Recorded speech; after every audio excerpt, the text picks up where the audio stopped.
사랑하는 사람에게 상처받은 적 있으신가요? 믿었던 마음이 한순간에 무너지는 그 순간 어떤 기분인지 아시나요? 저는 그 아픔을 뼈저리게 겪었습니다. 저는 50대 중반 서울 외곽에서 작은 전자제품 수리점을 운영하는 평범한 남자입니다. 혹시 사랑과 신뢰 사이에서 고민해 보신 적 있다면 제 이야기를 끝까지 들어주세요. 저는 20년 전, 그러니까 2005년에 아내를 만났습니다. 그녀는 따뜻한 미소와 밝은 성격으로 저를 사로잡았죠. 결혼 후 딸 하나를 낳고 평범하지만 행복한 가정을 꾸렸습니다. 매일 아침 7시에 수리점으로 출근하고 저녁 8시에 집으로 돌아와 아내가 차려준 밥을 먹으며 딸의 이야기를 듣는 일상, 그게 제 전부였어요.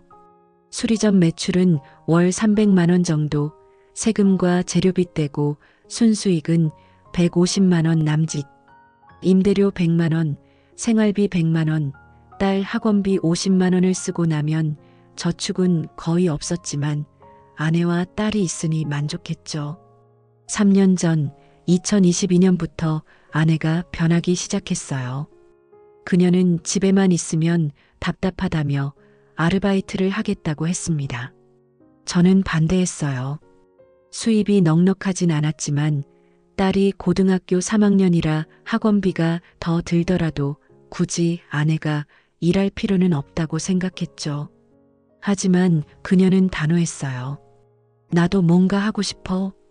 결국 허락했고 아내는 동네 카페에서 주방 보조로 일 시작했어요. 처음엔 괜찮아 보였어요. 아내는 퇴근 후 카페 손님들 이야기를 들려줬어요. 오늘 할머니 손님이 커피잔에 물을 달라고 하셨어. 같은 사소한 에피소드들. 저는 그녀가 활기를 찾은 것 같아 기뻤죠. 하지만 6개월쯤 지나자 변화가 생겼어요. 퇴근 시간이 늦어졌습니다. 오후 4시, 5시, 심지어 저녁 7시까지. 카페 행사 준비 때문에 늦었어라고 했지만 동네 카페가 그렇게 바쁠 리 없다고 생각했어요. 게다가 옷차림도 달라졌어요. 청바지 대신 꽃무늬 원피스, 화장도 진해졌죠.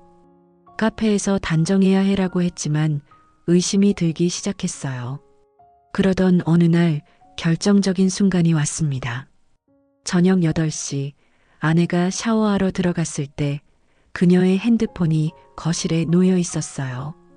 평소엔 지문 잠금을 쓰던 아내가 그날은 급히 나가며 잠금을 안 걸었죠. 망설였지만 의심이 너무 커서 화면을 켰어요. 카톡 알림이 떠 있었고 발신자는 카페 사장님. 메시지를 열어보니 충격적인 내용이었어요. 오늘 저녁 9시 평소 그 레스토랑에서 밥 먹고 호텔 가자. 알았어. 나도 보고 싶었어. 심장이 쿵쾅댔어요. 호텔? 이게 뭐야? 더 내려보니 3개월 전부터 이런 대화가 이어졌어요. 아내가 늦게 온 날들, 사실은 카페 사장과 만난 거였죠. 믿을 수 없었어요. 20년 동안 헌신했던 아내가, 딸의 엄마가 다른 남자와 분노와 배신감이 뒤섞였죠. 그날 밤 아내가 샤워하고 나와 TV를 보며 웃고 있을 때 참을 수 없었어요. 당신 카페 사장님이랑 무슨 사이야? 목소리가 떨렸죠. 아내는 당황하더니 그냥 상사야라고 했지만 눈빛이 흔들렸어요. 호텔은? 메시지 다 봤어. 소리치자 아내의 얼굴이 하얗게 질렸습니다. 그녀는 울며 털어놓았어요. 처음엔 그냥 일 시작했는데 사장이 따뜻하게 대해줘서 술 마신 날 실수가 있었고 그 후로 사장은 그녀에게 선물을 주고 고급 식당에 데려가며 가까워졌다고 했어요. 내가 뭐가 부족했어? 20년 동안 당신 위에 살았는데. 화가 났지만 배신감이 더 컸죠. 아내는 사과했지만 그 말은 제 상처를 덮을 수 없었어요. 그날 밤 소파에서 잤어요. 아내와 같은 방에서 자는 게 견딜 수 없었죠. 다음 날 카페 그만둬. 그 남자랑 연락 끊으라고 했어요. 아내는 고개를 끄덕였지만 믿음은 이미 깨졌어요. 딸이 이 일을 알까봐 두려웠어요. 딸은 대학 입시 준비로 바빴고 가정 문제가 그녀에게 상처가 될까봐 숨겼죠. 아내의 불륜을 알게 된 후 용서하려 했지만 쉽지 않았어요. 매일 그녀를 보면 그 메시지들이 떠올랐죠. 하지만 딸을 위해 가정을 지켜야 한다고 다짐했어요. 아내는 카페를 그만두고 집에 전념했어요. 제가 좋아하는 고등어 조림을 만들고 퇴근 후 따뜻한 차를 내줬죠. 하지만 그럴수록 그녀의 행동이 죄책감에서 나온 위선처럼 느껴졌어요. 그러던 중 수리점 사정이 나빠졌어요. 2023년 스마트폰 교체 주기가 짧아지고 대기업 AS 센터가 늘면서 수요가 줄었죠. 월 300만 원 매출이 150만 원으로 뚝 떨어졌어요. 임대료는 100만 원에서 115만 원으로 올랐고 공과금 20만 원을 더하니 적자였죠. 통장 잔고는 300만 원 남짓, 딸 학원비 50만 원을 내기도 빠듯했어요. 아내에게 숨겼지만 그녀는 눈치챘죠. 다시 일 시작할게. 집에 보탬이 되고 싶어. 이번엔 동네 마트 계산원, 오전 10시부터 오후 4시, 월급 130만 원. 반대했지만 생활비 때문에 허락했어요. 마트 일은 순조로워 보였어요. 아내는 퇴근 후 딸과 저녁을 준비하며 평소처럼 행동했죠. 하지만 3개월쯤 지나 의심이 생겼어요.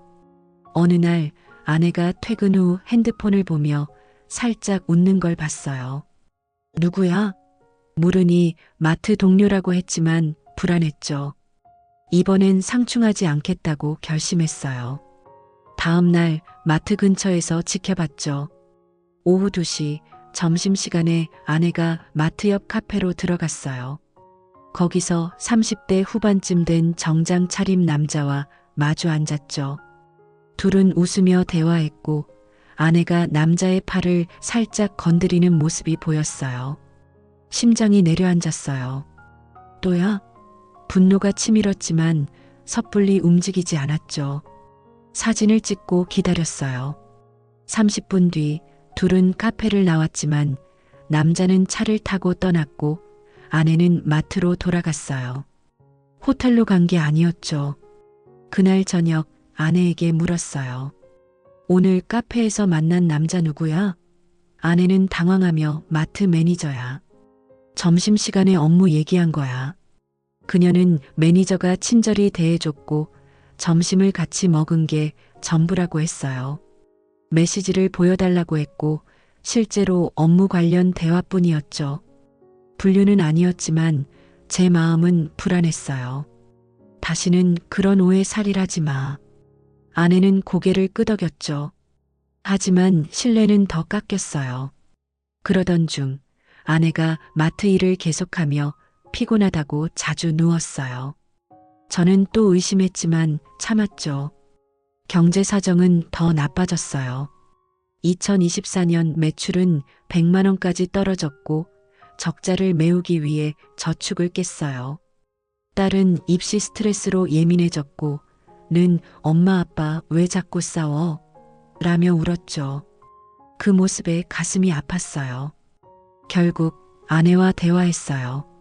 우리 이대로 못 살아. 상담 받아보자. 2024년 초 부부 상담을 시작했어요. 세션당 15만 원, 월 사회로 60만 원. 부담스러웠지만 가정을 살리려면 필요했죠. 상담에서 아내는 결혼 후 내가 사라지는 느낌이었다고 했어요. 카페 일을 하며 자유를 느꼈고 사장의 관심에 흔들렸다고요. 저도 털어놓았어요.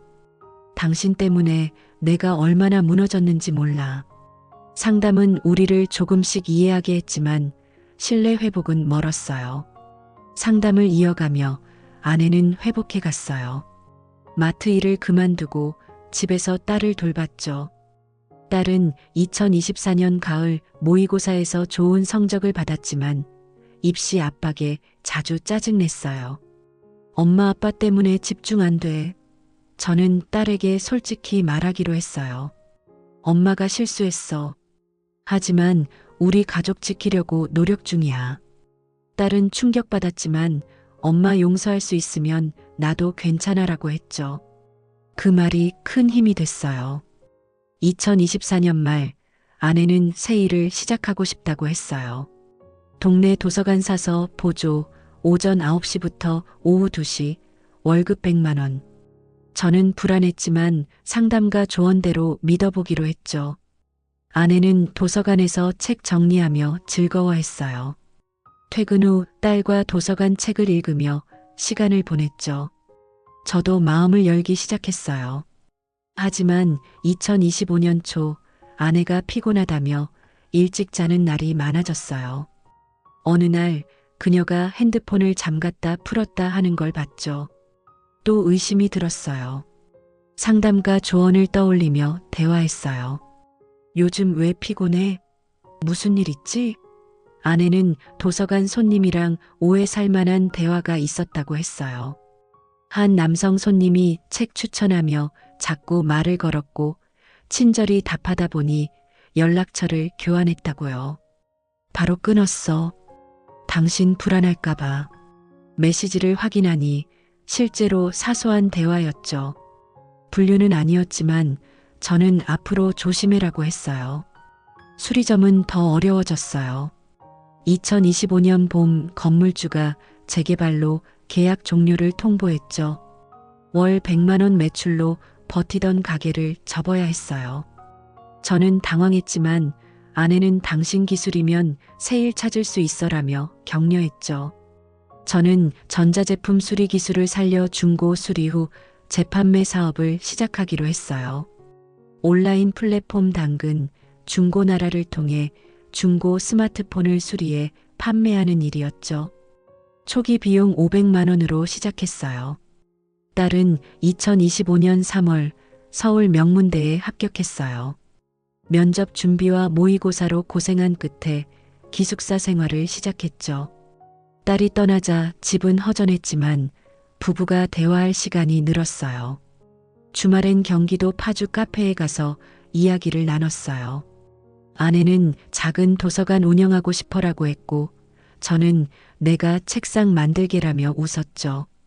상담도 주의회로 늘렸고 서로 하루를 공유하며 신뢰를 쌓았어요.